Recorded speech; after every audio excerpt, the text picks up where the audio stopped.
आज के प्रोग्राम की अध्यक्षता कर रहे विश्वविद्यालय के यशस्वी कुलपति प्रोफेसर संजीव कुमार जी, जो कि मुझे याद आता, मुझे बड़ा गर्व भी फील हो रहा है कि हम दोनों ने यात्रा लगभग साथ शुरू की।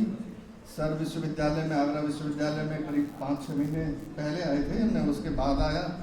लेकिन हमारी जो लाइफ थी, मैरिज लाइफ से पहले से हम जुड़े, तो हम कहाँ खाना खाते थे, कैसे रहते थे, एक एक याद यहाँ ताज़ा हो रही है। और इस स्थिति में देख के मुझे बड़ी प्रसन्नता भी हो रही है और गर्व की भी अनुभूति हो रही है। ऐसी स्थिति में सबको पाकर प्रोफेसर त्रिपाठी सर हमारे विश्वविद्यालय से बहुत ही नज़दीक हैं।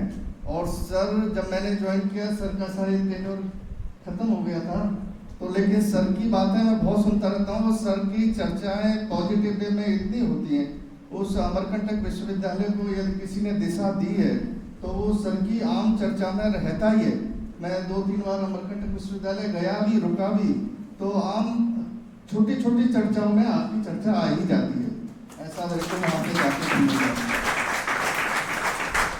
प्रोफेसर पांडे सर हमारे इस विश्वविद्यालय के एसोसिएट कुलपति और हमारे बहुत पुराने दोस्त, क्योंकि हम जब वहाँ प्रोफेसर थे तब सर वहाँ रजिस्ट्रार थे, तो हम बहुत सारे काम इनके साथ मिलकर करते थे। ऐसा समृद्ध मंच पाकर बहुत ही हर्ष की महसूस हो रहा है।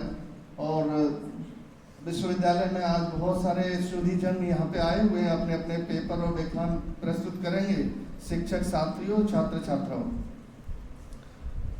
मेरा ये विषय तो नहीं है पॉलिटिकल साइंस, लेकिन विदेश नीति की बात 2 विद्वान लोग कर ही चुके हैं। लेकिन एक विषय है जो आपको जरूर गंभीरता से सोचना चाहिए। एक तरफ देश ही नहीं, विश्व समृद्ध है बहुत, और तकनीकी रूप से भी बहुत समृद्ध है, सुविधाएं संपन्न भी है। अभी जो स्थिति है विश्व की बहुत समृद्ध है, टेक्नोलॉजिकल संपन्न है। लेकिन दूसरी तरफ WHO कहता है कि विश्व की सबसे बड़ी कोई समस्या है तो वो डिप्रेशन की समस्या है, अवसाद की समस्या है। एक वो कहता है समस्या नेतृत्व पे लोगों को विश्वास नहीं है, जो लोग नेतृत्व कर रहे हैं उन पे विश्वास नहीं है। ये विश्वास क्यों गायब हो रहा है, इस पर भी विचार करने लायक बात है। एक तरफ बात चलती है क्षेत्रवाद की, देश अपने में बटे हुए हैं, अपने अपने लिए सोच रहे हैं, मानवता नहीं है। दूसरे देश को, जैसे सर ने अभी यहाँ कहा कि ईरान को, इजराइल, अमेरिका, ये जो सब चल रहा है इसमें मानवता कहीं नहीं है।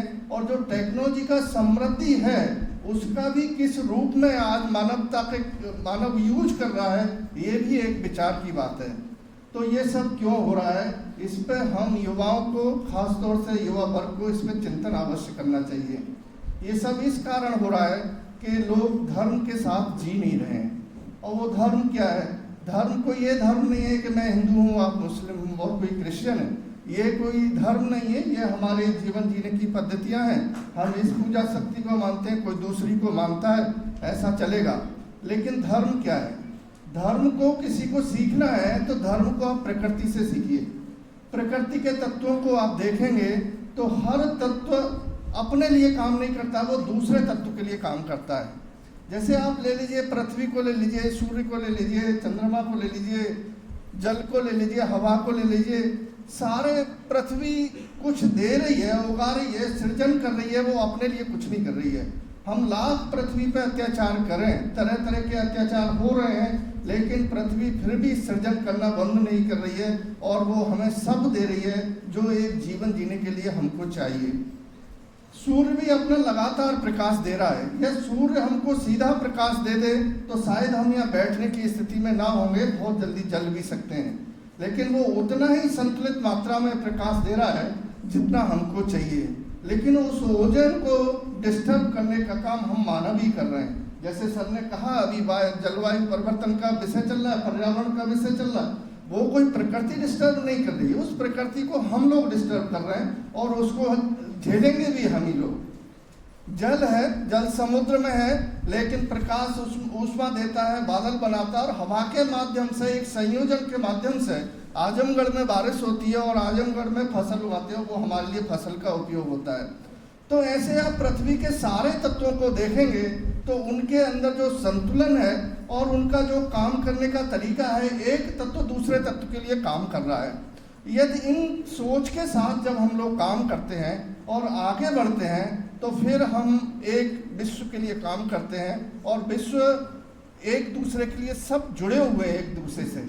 तो हमारी सोच ऐसी होनी चाहिए कि हमारा काम किसके काम आएगा।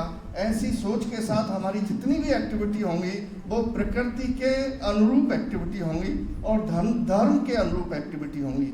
इनका हमें अवश्य प्रयास करना चाहिए। जो हमारे अंदर एक भावना आ गई है, जो झगड़े हो रहे हैं विश्व में, जो झगड़े हो रहे हैं इनका भी मेन कारण यही है। इनका यही मेन कारण है कि क्यों हो रहे हैं, क्योंकि वो अपने लिए सोच रहे हैं, अपने लोगों के लिए सोच रहे हैं। दूसरे लोग मर रहे हैं उनके बारे में उनका कोई विचार नहीं है। जहाँ तक बात है विकास की, विकास तभी संभव है, हर विदेश नीति सक्सेस होगी यदि हम स्थानीय समस्याओं का स्थानीय समाधान सोचने का प्रयास शुरू कर देंगे। तो यदि स्थानीय समस्याओं का समाधान स्थानीय हो जाएगा, ये सब हमारा पहले ही होता था। हमारे गांव में पूरा सॉल्यूशन होता था, हमारे घर में पूरा सॉल्यूशन होता था, फिर हमारे ज़िले में पूरा हो जाता था, स्टेट में हो जाता था, अदरवाइज पूरे देश में सॉल्यूशन मिल जाते थे। इन चीज़ों पर यदि हम काम करेंगे तो हम फिर हमारी सब नीतियाँ, पूरा विश्व हमारी तरफ देखेगा और ये भारत को विश्वगुरु इस रूप में भी कभी नहीं माना जाएगा कि भारत एक आर्थिक रूप से समृद्ध हो जाए। ये चरित्र के रूप, जब तक चरित्र नहीं होगा, युवाओं में चरित्र नहीं होगा, संवेदनाएं नहीं होंगी यहाँ के युवा में, तब तक भारत को लोग एक विश्वगुरु के रूप में नहीं देख पाएंगे। क्योंकि भारत से ये इच्छा रहती है कि भारत एक ऐसी दिशा दे मानवता की जिससे भारत में हम जी सकें, भारत के लोगों के साथ जी सकें।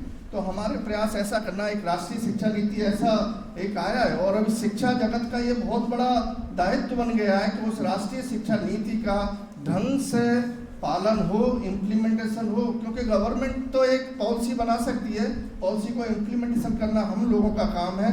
उसमें उन्होंने वो सारी चीज़ें डाली हैं कि युवा चरित्रवान बने, युवा संवेदनशील बने।